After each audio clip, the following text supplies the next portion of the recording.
सुना था तुम परम ज्ञानी हो बुद्ध। जान के आश्चर्य हुआ कि कांटा तुम्हें भी चुभता है। अब तो गली गली ये बात ना उठेगी कि तुम तो कोई पहुंचे हुए महात्मा हो। ये कांटे हमने बिछाए हैं। इस गांव में तुम्हारा स्वागत नहीं। हर दिन अनाज भिक्षा में मांग कर ले जाते हैं। चलो चलो दूसरे गांव का रास्ता लो। मेरा आप लोगों से अनुरोध है कि मुझे अपने गांव में भिक्षाटन करने दें।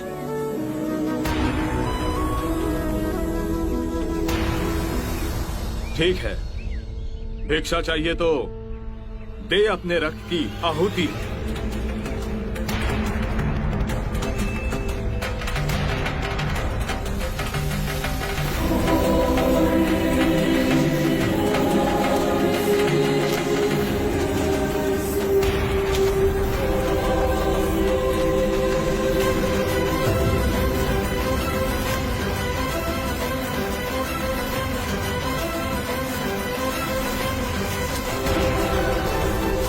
सुमित, रास्ता बुहारा तो इस गांव से तेरा दाना पानी उठ जाएगा।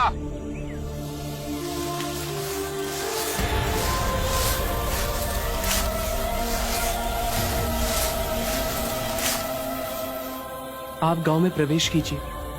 इन मुट्ठी भर लोगों से कई अधिक लोग आपको भिक्षा देने के लिए आतुर हैं।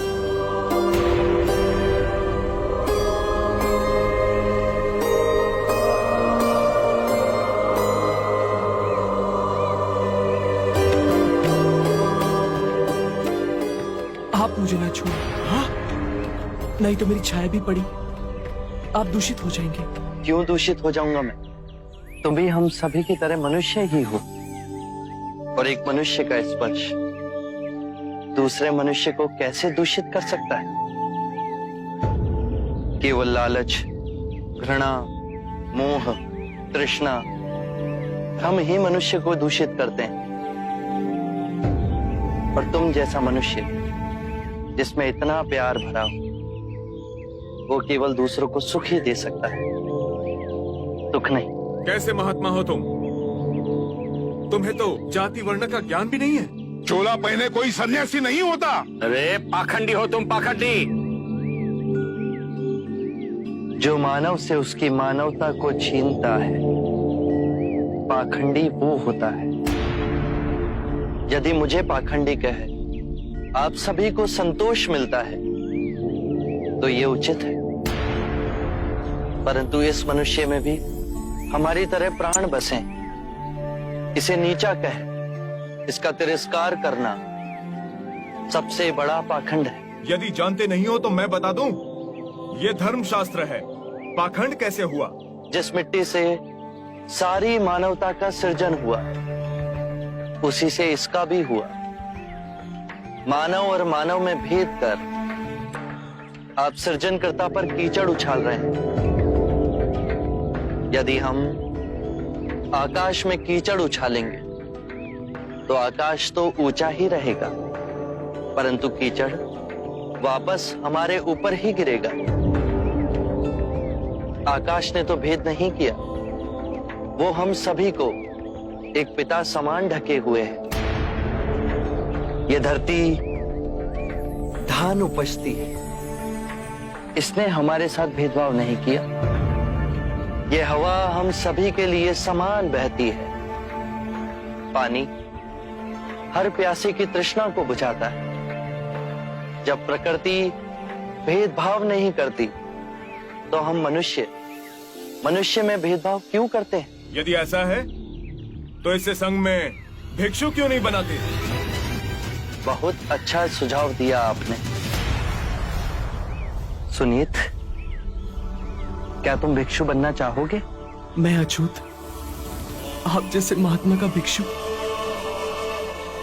मैं इस योग्य नहीं हूं। जो मनुष्य दूसरे मनुष्य की पीड़ा को देख व्यथित हो जाए,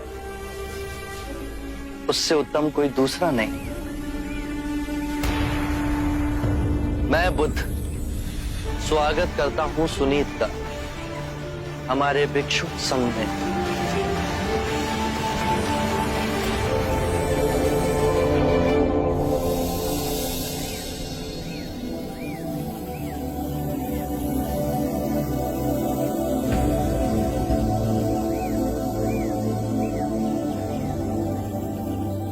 सारा जीवन किसी ने दया के 2 शब्द ना कहे मुझसे, और आज इतनी करुणा बरसी है। पहली बार ऐसा लग रहा है कि मैं भी मनुष्य हूं, पर जो मैं कर रहा हूं यह अधर्म तो नहीं? जो अधर्म आज तक हुआ वो अब नहीं होगा।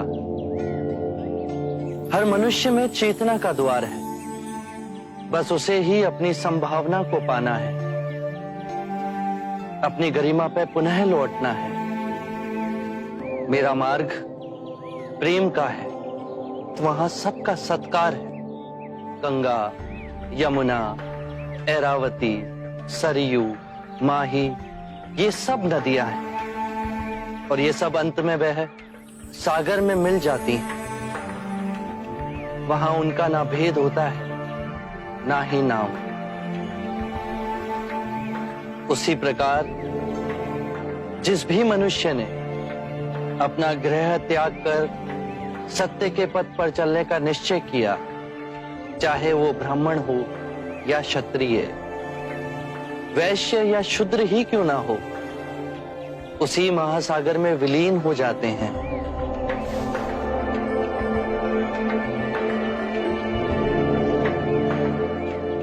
हर मनुष्य के अश्रुओं में नमक होता है, उसके लहू का रंग लाल होता है। ये भेद मनुष्य ने मनुष्य को उत्प्रेरित करने के लिए बनाए। आज मैं इन भेदों को काटता हूं। आज सुनीत को दीक्षा देना क्रांतिकारी होगा। हम पर बहुत से संकट आएंगे, हमें और तिरस्कृत किया जाएगा, पर सत्य आने वाली आंधी के सामने अडिग रहेगा।